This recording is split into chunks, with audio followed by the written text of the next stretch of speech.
So welcome to another session. So we are going to look at the components of a robot. So when you talk about the components of a robot, so robots are basically devices that are programmed in order to move parts or to do work with a tool. And as we had also said, when you talk about the robotics, it is multidisciplinary field that is dedicated to development of autonomous devices, including manipulators and mobile vehicles. So let's look at the basic components of a robot. So what are the basic components of a robot? So we can talk about the basic components of the robot.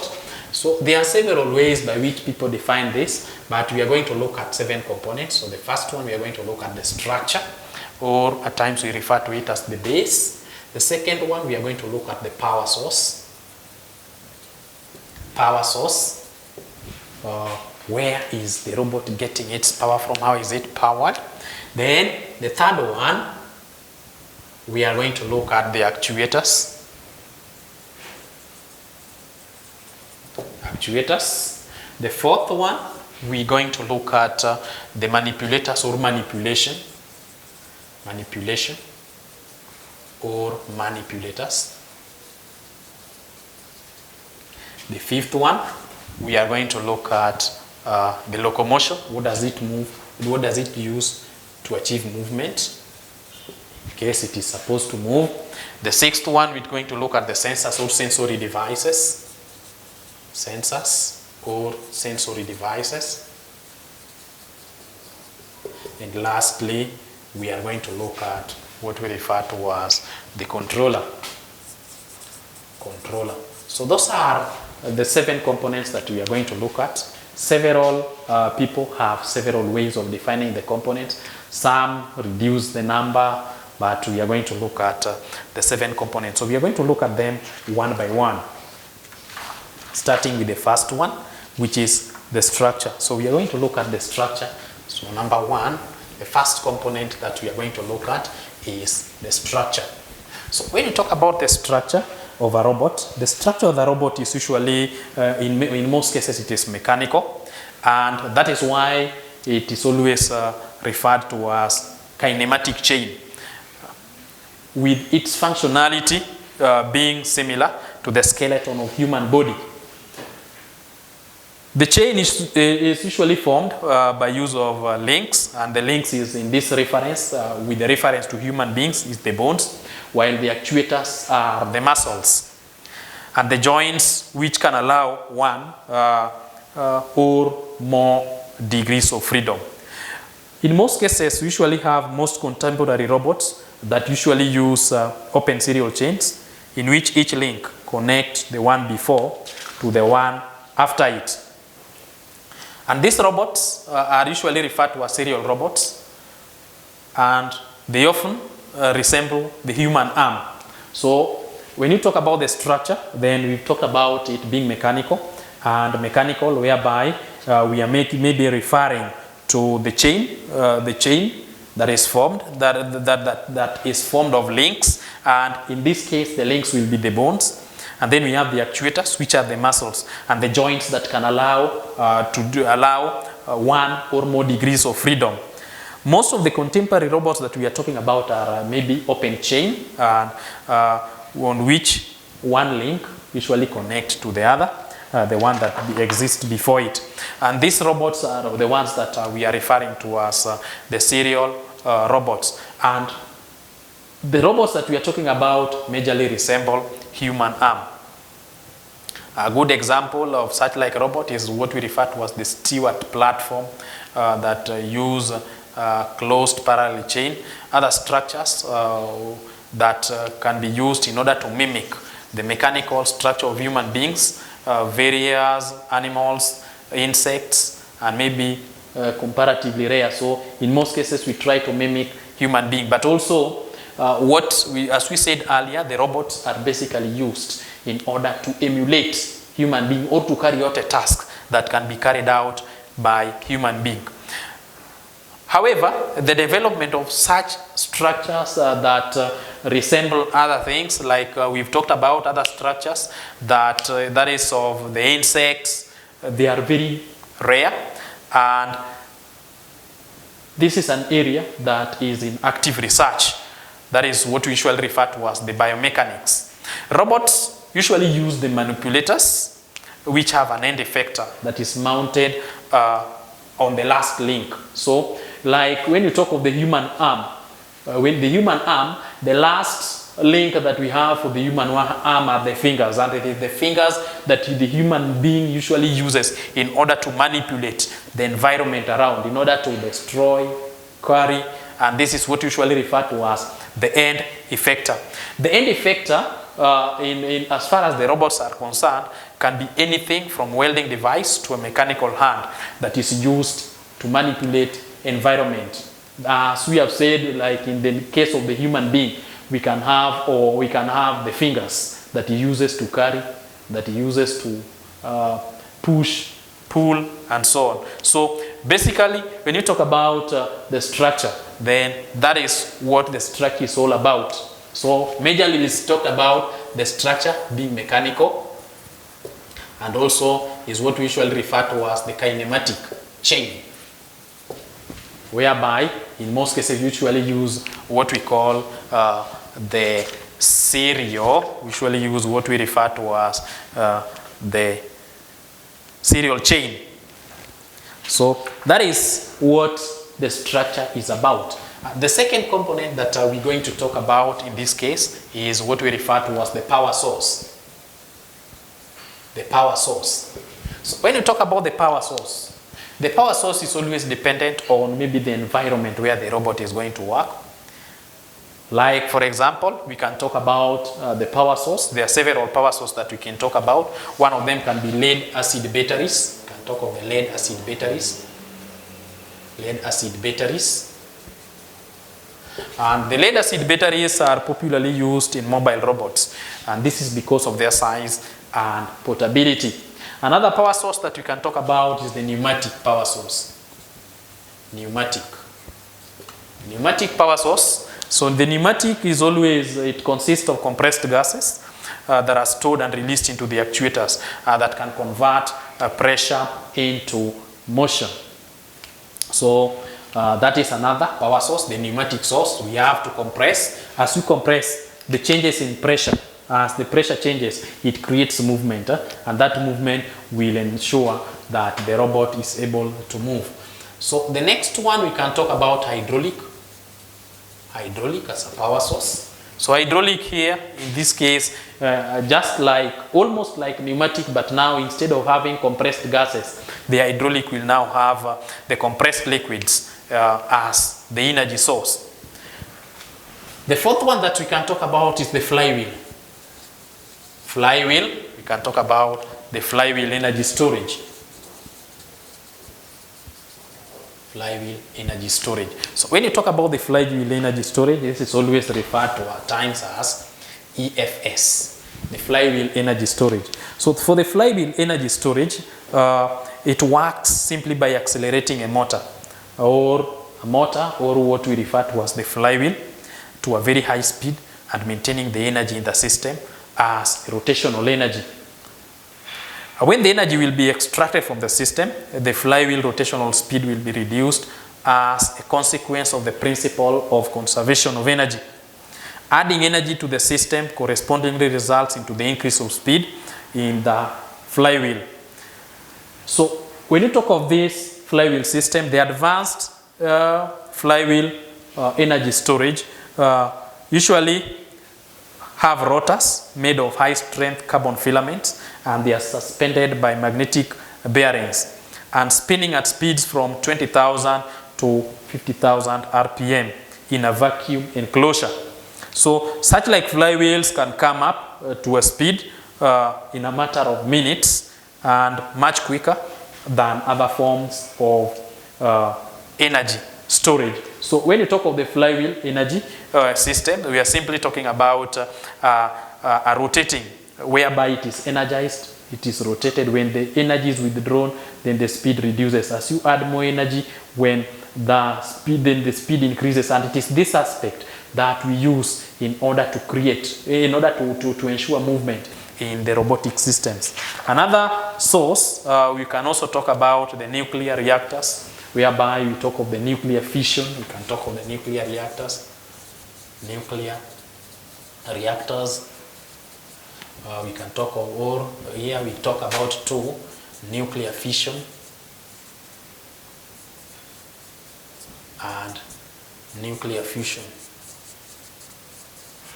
So all this, whenever there is the nuclear fission is breaking. It is simply breaking of, or we can talk about it as splitting, when the atoms of a system split, or when the atoms of when you talk about this, the nucleus of an atom splitting into smaller parts, then it usually, what we usually have is exothermic, and that energy can be used in order to create movement. And again, when there is the fusion, that is when more atomic nuclei join together, then of course that one also uses some form of energy. There will be some form of energy, and that particular form of energy can be utilized to ensure movement. There are several other power sources. You can still talk of the one from the grid, whereby you simply put in the socket. Currently, we are also talking about the existence of the lithium batteries or smaller batteries that can as well be used in order to ensure that the robot is powered. So we are majorly talking about, when you talk of the power sources, then we are majorly talking about what are we going to use in order to power that particular robot. And all these are always dependent on the environment, and again, what type of movement you want, and as a result of that, we are also supposed to have several other power sources that are available. So without dwelling much on the power sources, we are going to look at the actuators. Actuators. So when you talk about the actuators, then what are the actuators? With the human reference, actuators are simply muscles. These are the muscles of a robot, and these are the parts that are going to convert the stored energy into movement. And by far, the most popular actuators that we usually use are electric motors that are always used in order to spin a wheel or gear. We can also talk of linear actuators that control industrial robots in factories, and also we have, in the recent advances, we have several alternative types of actuators that are powered by electricity, chemicals, or we can talk of the compressed air. So the actuators are also very key, because as we said, the actuators are going to convert whatever power that we have in the power source, they are going to convert it into motion. And in that case, there are several types of actuators that are going to be used. So we can just talk about the several types of actuators. I'm just going to mention them. The first one, we can talk of the electric motors. And in this case, this is the vast majority used. This is what is majorly used. And in this case, you usually use either brushed or brushless DC motors in portable robots, or we can use the AC motors in industrial and CNC machines. So the first one we talked about, electric motors. Electric motors. The other actuator that we can talk about in this case is the linear actuators. Linear actuators. The linear actuators. So when you talk about the linear actuators, then we are simply talking about the actuators that move in and out instead of spinning. And this is particularly when very large forces are needed, such as industrial robots, and they are typically powered by compressed air, and that is pneumatic actuator or hydraulic actuator. So in that case, that is what the linear actuator is used for. The third one, we can also talk about series elastic actuator. Series elastic actuators. Series elastic actuators. So when you talk about the series elastic actuators, we are simply talking about additional spring. So a spring can be designed as part of the motor actuator in order to allow for improved force control. it has been used in various robots, especially walking humanoid robots. So that is when you add maybe some you add what we refer to as a spring, and this one is always very, very important in order to allow for improved force control. Another actuator that we can also use is what we refer to as air muscles.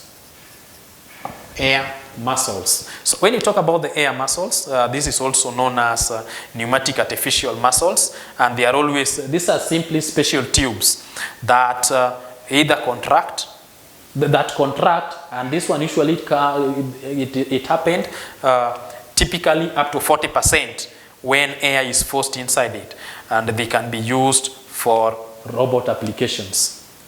The other one can be pneumatic motors. Can also talk about pneumatic motors. Can talk of the pneumatic motors, and when you talk of the pneumatic motors, these are just the motors that convert a jet of compressed air through its veins into rotary action, which speed can be lowered or increased using gears. The next one we can talk about is hydraulic motors. Hydraulic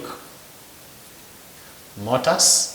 And when you talk about the hydraulic motors in this case, then hydraulic motors, they usually operate in similar fashion as the pneumatic motors. However, with the hydraulic motors, the difference will be the use of oil under pressure instead of air that is used in pneumatic motors. We can also have another one, which is the muscle wire.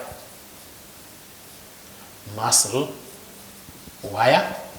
So when you talk about the muscle wire, which is always known as the memory, the shape memory alloy. The shape memory alloy. It is a material that contracts slightly, that is typically under 5% when electricity runs through it, and they have been used for some small robot applications. The next type of actuator that can as well be used is what we refer to as EAPs, that is electroactive polymers. Electroactive polymers, that is EAPs. And when you talk of the EAPs are just plastic materials that can contract substantially up to around 400% from electricity, and they have been used in order to make facial muscles and arms of humanoid robots and to allow new robots to float, fly, or swim, and that is because of the weight. You can see that they are plastics, so they will with the lighter weight, they can be used in order to allow the robots in order to fly, float, swim, or walk. So the other one we can also talk about the piezo motor. Piezo motor. We can talk about the piezo motor. So when you talk about the piezo motor, then we can talk about this one can be used as an alternative DC motors, or we can refer to them as ultrasonic motors. They work on, fundamentally they work on a different principle, whereby the piezoceramic elements vibrating many thousands of times per second can cause linear or rotary motion. So this linear or rotary motion is what is going to bring about the movement. So these usually use different mechanisms of operation.